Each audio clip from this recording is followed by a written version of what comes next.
여러분, 안녕하세요. 저는 지금 제 삶이 끝난 자리에서 이 이야기를 시작합니다. 43살. 누군가에게는 가장 안정적이고 누군가에게는 가장 왕성하게 활동할 나이. 하지만 저에게는 모든 것을 잃은 절망의 나이가 되어버렸습니다. 저는 이 사연을 통해 제가 어떻게 제 자신과 주변의 모든 가정을 파괴했는지 고백하려 합니다. 이 이야기는 20분이라는 긴 시간 동안 여러분의 시간을 붙잡을 것입니다.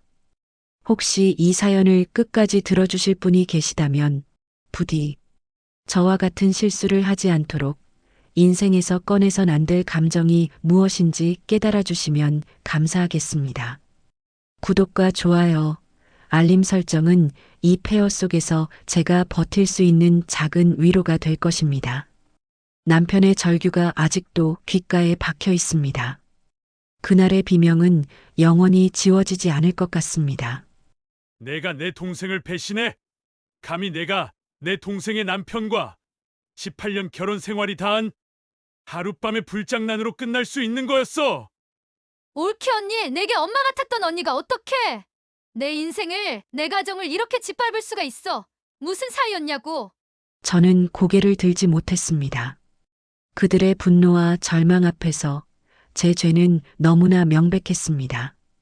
저는 결국 모든 것을 인정할 수밖에 없었습니다.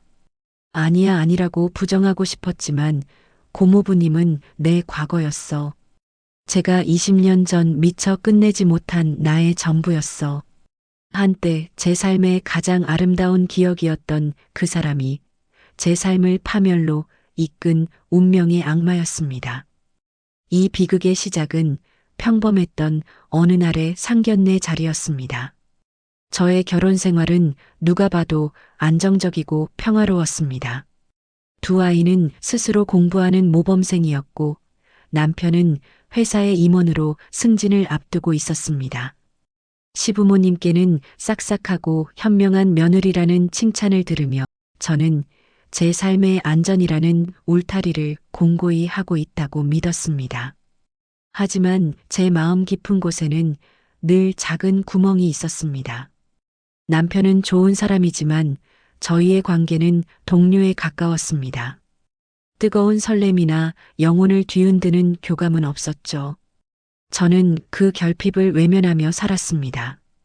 이 정도면 완벽하다고 스스로를 끊임없이 설득했죠. 제 가장 큰 걱정거리는 막내 시누이 미정이었습니다. 마흔을 앞두고도 결혼 소식이 없어 시어머니의 애를 태웠죠. 미정이는 저를 친언니처럼 따랐기에 저는 그녀의 결혼을 진심으로 바랐습니다. 그러던 어느 날 미정이가 드디어 운명적인 상대를 만났다고 했습니다. 올케 언니, 나 정말 운명 같은 사람 만났어. 나보다 6살 많고 나를 공주처럼 아껴주는 사람이야. 미정이가 행복해하는 모습에 저는 안도했습니다. 드디어 이 집안에도 경사가 생기는구나 싶었죠. 저희는 서둘러 상견례 날짜를 잡았고 저는 미정이의 신랑감을 맞이할 준비를 했습니다.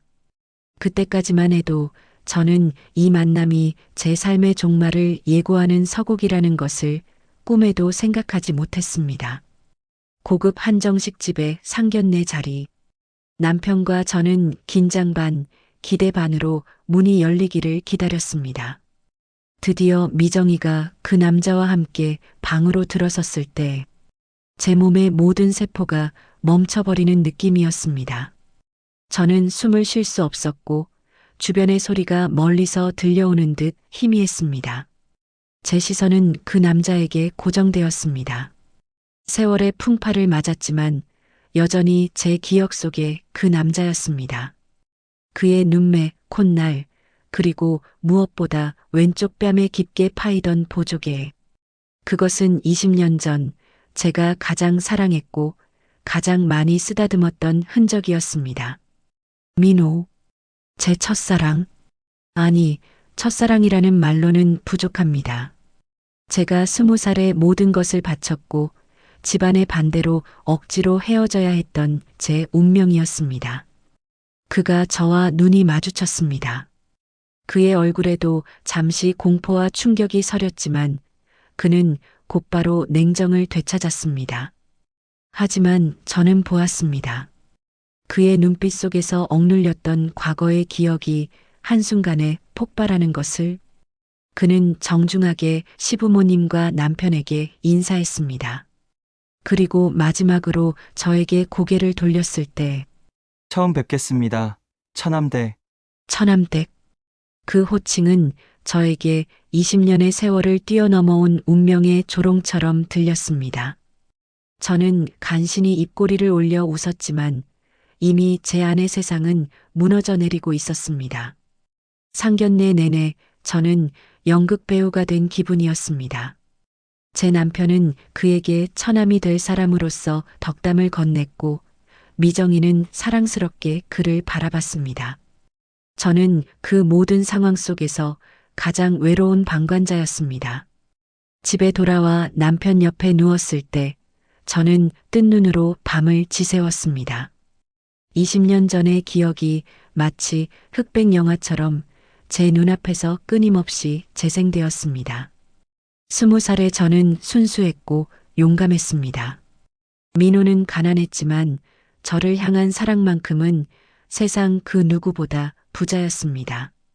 저희는 학교를 그만두고 좁은 반지하 원룸에서 미래를 꿈꿨습니다. 그때 저희의 사랑은 본능 그 자체였습니다. 낡은 이불 하나를 덮고 서로의 체온에 의지했던 밤. 외부의 빗소리만이 저희의 격렬한 숨소리를 덮어주던 순간들. 저희는 서로에게 완전한 소유를 갈망했고 우리의 사랑은 영원히 식지 않을 것이라 믿었습니다. 수연아, 세상이 우리를 반대해도 상관없어. 나는 너만 있으면 돼. 너랑 같이 있으면 내가 진짜 살아있는 것 같아. 그는 저의 존재 이유였습니다. 하지만 저희의 집안은 달랐습니다. 제가 명문가 딸이라는 사실은 민호에게는 넘을 수 없는 신분의 벽이 되었습니다. 부모님은 강제로 저를 민호에게서 떼어놓았고 저에게는 일방적으로 지금의 남편을 정해주었습니다. 저는 민호의 불행을 막기 위해 저의 의지와 상관없이 그를 떠났습니다. 그리고 제 가장 뜨거운 부분을 가슴에 묻은 채 지금의 남편과 결혼했습니다. 저는 민호를 가장 치명적인 미련으로 묻어두었습니다. 그리고 20년이 흐른 지금 그 미련이 폭탄이 되어 터지기 직전의 상황이 된 겁니다. 신우이 미정의 결혼식은 성대하게 치러졌습니다. 저는 활짝 웃는 신부 미정의 옆에서 고모부가 된 민호 씨를 보며 축하의 미소를 지어야 했습니다. 제 미소는 가면이었고 제 심장은 끊임없이 피를 흘리고 있었습니다. 결혼 후 미정 부부는 저희와 한 동네에 살게 되면서 저희는 가족이라는 가장 안전한 덫 안에 갇히게 되었습니다. 주말마다 집안 행사마다 심지어 우연히 동네 마트에서도 저희는 마주쳤습니다. 저희는 서로를 피했습니다. 하지만 그 피함 속에는 격렬한 긴장감이 숨겨져 있었습니다. 두려움과 함께 금지된 기대감이 공존했죠. 시댁 식구들이 다 모였던 명절날 모두가 잠든 시각. 저는 마당을 걷고 있다가 뒷마당 벤치에 앉아 담배를 피우고 있는 민호 씨를 발견했습니다. 수연, 아니, 처남댁. 이렇게 마주칠 줄 알았습니다. 그의 목소리는 20년 동안 억눌린 후회로 가득했습니다. 저는 눈을 감고 그의 말을 부정하려 했습니다. 고모부님, 이 밤중에 이러시면 안 됩니다. 혹시 누가 볼까 염려됩니다. 보는 사람이 두려운 게 아닙니다. 저는 내 인생이 두렵습니다.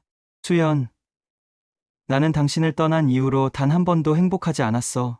이 결혼도 당신을 닮은 사람을 찾으려 했던 어리석은 대용품일 뿐이야. 그의 말은 비수처럼 제 가슴을 찔렀습니다. 제가 외면했던 저의 결핍을 그가 정확히 짚어냈기 때문입니다. 저는 그날 밤 잠든 남편의 옆에서 눈물을 흘렸습니다. 민호 씨가 저에게 운명의 도피처를 제공하고 있다는 사실을 알게 되었습니다. 이후 저희는 은밀한 연락을 주고받기 시작했습니다. 처음에는 신우이 미정의 안부나 집안일에 대한 이야기였지만 곧이어 서로의 외로운 심경을 토로하는 대화로 변질되었습니다. 특히 미정이가 임신의 어려움을 겪으면서 집안 분위기가 최악으로 치달았을 때 민호 씨는 술에 의지했고 저에게 더욱 절박하게 매달렸습니다. 수연아, 나는 여기서 숨이 막혀 미안해. 하지만 당신에게만 솔직해질 수 있어. 당신이 아니었더라면 내가 왜 이런 삶을 살고 있는 걸까? 당신을 놓친 벌인가 봐. 저는 남편 옆에서 그를 다독이는 착한 올케인 척했지만 사실은 그의 절망적인 고백을 즐기고 있었습니다. 그의 고통은 곧 저의 고통이었고 그 공감 속에서 저희는 특별한 유대감을 형성했습니다. 그 유대감은 곧 금지된 유혹으로 변했습니다. 저희는 문자로 서로를 얼마나 그리워하는지 속삭였습니다. 그 문자는 저에게 이중적인 삶의 위로였습니다.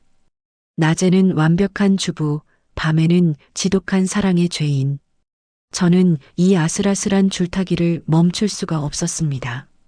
저는 제가 운명의 장난에 놀아나고 있다고 스스로를 합리화했습니다. 그리고 마침내 저희는 돌아올 수 없는 강을 건넜습니다. 장마가 시작되어 비가 폭포수처럼 쏟아지던 밤이었습니다. 민호 씨는 술에 취해 저희 집 근처 골목에 앉아 있다고 전화를 걸었습니다. 그의 목소리는 거의 울부짖음에 가까웠습니다. 수연아, 제발. 단 1분만. 그냥 얼굴만 보고 싶어. 나 여기서 죽을 것 같아. 내가 이렇게 비참하게 사는 건 널 다시 만날 운명이었기 때문일 거야. 저는 이성을 잃었습니다. 남편은 깊은 잠에 빠져 있었고 저는 우산을 들고 빗속으로 뛰어나갔습니다.